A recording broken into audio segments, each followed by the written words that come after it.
Squidsoup is a collaborative group of artists, designers, and we do immersive experiences, we do sound, we do light, and above all, we do space.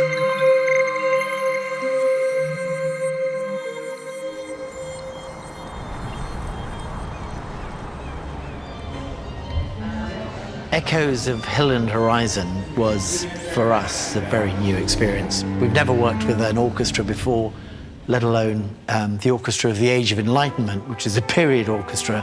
So from our point of view, it was an immense challenge. The whole thing had to be very, very carefully choreographed. So we were following the conductor as much as the orchestra was.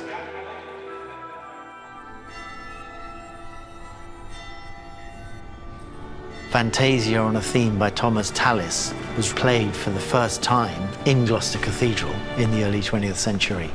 Looking at the stained glass windows at Gloucester Cathedral, they have a fantastic vibrancy to them. They're just stunning. And we found playing around with the lights that when you put clusters of red and clusters of blue that overlap and intertwine, it just looks like the colours of stained glass. And seeing as there was already that connection with the Thomas Tallis piece, it just felt absolutely right to use that as much as we could within the work.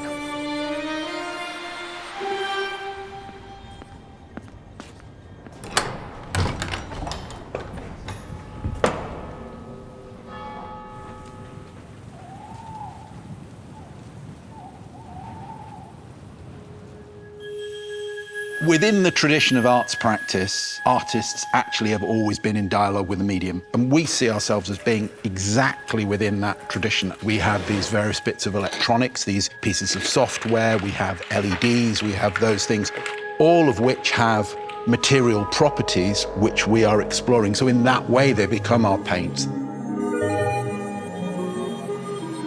We've been working with Claude for a few months now, and one of the things that we've found is that it's a way of getting round clunky user interfaces in existing software and getting existing software to do what you want it to do faster.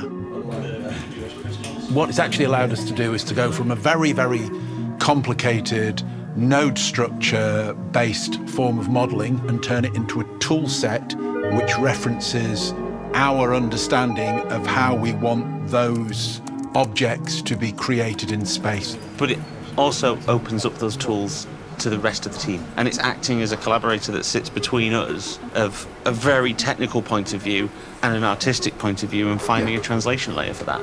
And that actually allows us to work together more and to then take ownership of different things in different ways. Our goal is always to scale up to a point where you're not paying any attention to the technology at all. You're just looking at this wonderful light and sound in space. You are relating to the people in that space with you.